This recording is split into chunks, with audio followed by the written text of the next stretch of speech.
All right, good morning, second graders. How are you all doing? Good, awesome. Today we're going to look at what's inside a character's heart. So, obviously, I don't mean their real heart, but what their actions mean compared to what they say. So, sometimes people say one thing, but they do something that means they mean another thing. So, if I tell my mom I'm going to clean my room, but then I run off and don't clean my room, my words are different than my actions. Okay? And the book we're going to use to do that is How the Grinch Stole Christmas. So let's get started. Every Who down in Whoville liked Christmas a lot. But the Grinch, who lived just north of Whoville, did not. The Grinch hated Christmas, the whole Christmas season. Now please don't ask why, no one quite knows the reason. It could be his head wasn't screwed on just right. It could be, perhaps, his shoes were too tight.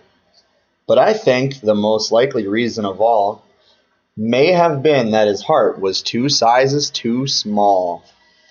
So does the Grinch seem like a happy character, class? No, they don't. No, he doesn't. Okay, so think about that. He's not happy. He doesn't like Christmas. But whatever the reason, his heart or his shoes, he stood there on Christmas Eve, hating the Whos, staring down from his cave with a sour, grinchy frown at the warm lighted windows below in their town. For he knew every Who down in Whoville beneath was busy now hanging a mistletoe wreath. And they're hanging stockings, he snarled with a sneer. Tomorrow is Christmas, it's practically here. Then he growled, with his Grinch fingers nervously drumming, I must find some way to stop Christmas from coming. For tomorrow he knew all the Who girls and boys would make bright and early. They'd rush for their toys. And then the noise. Oh, the noise, noise, noise. That one thing he hated. The noise, noise, noise. So all the boys and girls seem pretty happy, right? Yeah. Then the Whos, young and old, would sit to feast, and they'd feast, and they'd feast, and they'd feast, feast, feast, feast. They would feast on Who pudding, and the rare Who roast beast, which was something the Grinch couldn't stand in the least. They have quite a meal. And then he'd do something he liked least of all. Every Who in Whoville, the tall and the small, would stand close together with Christmas bells ringing. They'd stand hand in hand, and the Whos would start singing. And they'd sing, and they'd sing, and they'd sing, sing, sing, sing. The more Grinch thought of this Who Christmas sing, the more the Grinch thought, I must stop this whole thing. Why, for 53 years I've put up with it now. I must stop Christmas from coming. But how? Then he got an idea. An awful idea. The Grinch got a wonderful, awful idea. Do you think his idea is a happy one or a bad idea? Bad idea. Bad. I know just what to do, the Grinch laughed in his throat, and he made a quick Santa Claus hat and a coat. He chuckled and chuckled. What a great Grinchy trick. With this coat and that hat, I'll look just like Saint Nick. All I need is a reindeer. The Grinch looked around. But since reindeer are scarce, there was none to be found. Did that stop the old Grinch? No, the Grinch simply said. If I can't find a reindeer, I'll make one instead. So he called his dog Max. Then he took some red thread. He tied a big horn on the top of his head.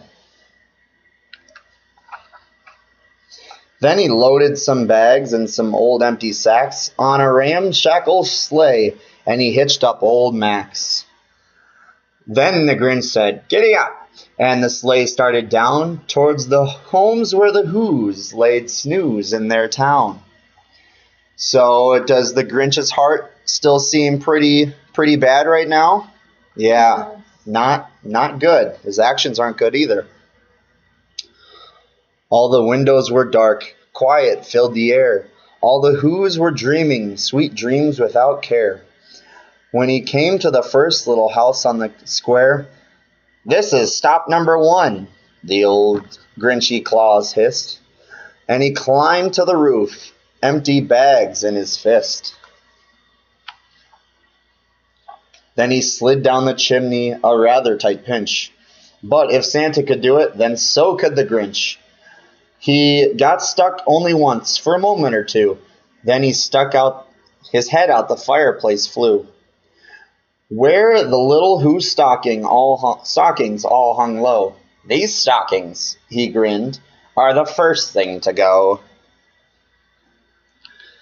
Then he climbed and slunk with a smile most unpleasant. Around the whole room he took every present.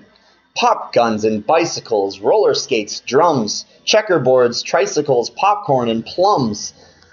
He stuffed them in bags. Then the Grinch very nimbly stuffed all the bags one by one up the chimney. Then he slunk to the ice box. He took the Who's feast.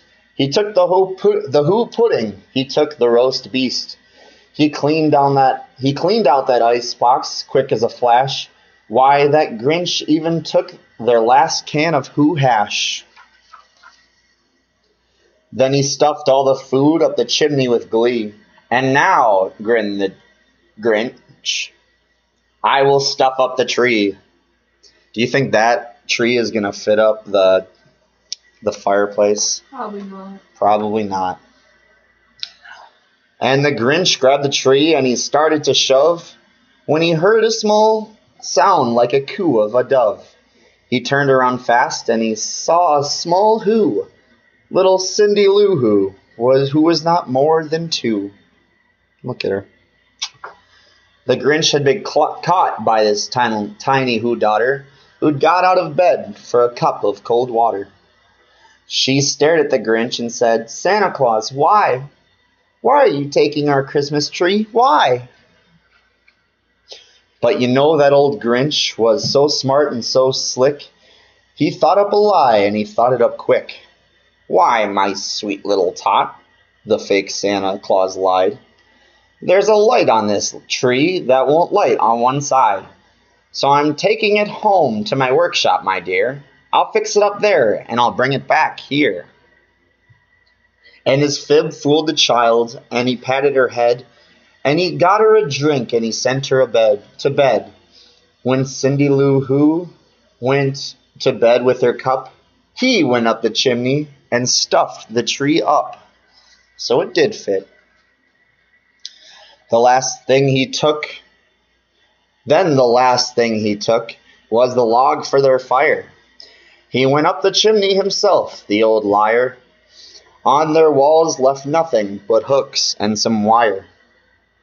And one speck of food he left in the house was a crumb that was even too small for a mouse. Then he did the same thing to the other Who's houses, leaving crumbs much too small for the other Who's mouses. It was 15:15 dawn, all the Who's still abed, all the Who's still a snooze, when he packed up his sled. Packed it up with their presents, the ribbons, the wrappings, the tags, all the tinsels, the trimming, the trappings. It's a big bag. 3,000 feet up the side of Mount Crumpet, he rode with his load to the tip-top to dump it. "Pooh-hoo to the Who's," he was grinchishly humming. "They're finding out now that no Christmas is coming. They're just waking up. I know just what they'll do. Their mouths will hang open just a minute or two. When the Who's down in Whoville will all cry, boo-hoo." So everything he's done is pretty bad so far, right? Yeah.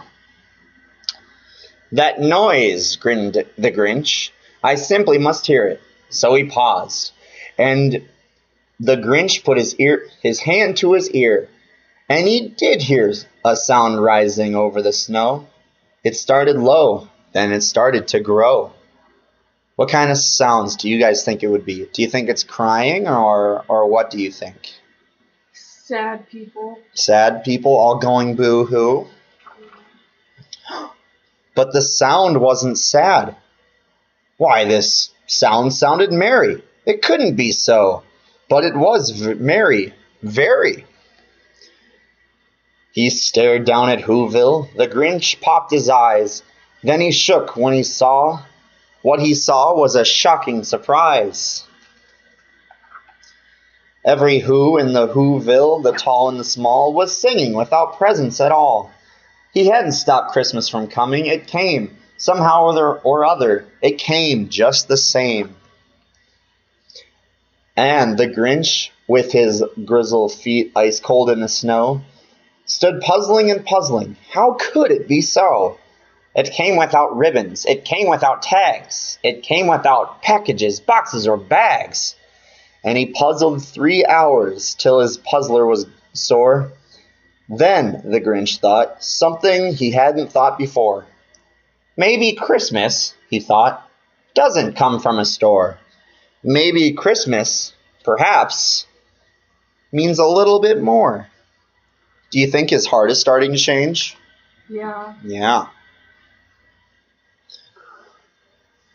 And what happened then? Well, in Whoville, they say, the Grinch's small heart grew 3 sizes that day. And the minute his heart didn't feel quite so tight, he whizzed with his load through the bright morning light. And he brought back the toys, the food for the feast. And he himself, the Grinch, carved the roast beast. All right, children, did you see anyone's heart change and their actions show that? The Grinch, absolutely. How did the Grinch's heart change? When he brought back the presents. Yeah, absolutely, little Timmy. Maggie, do you agree? I do. Yeah? All right, class. Good job today. Way to listen.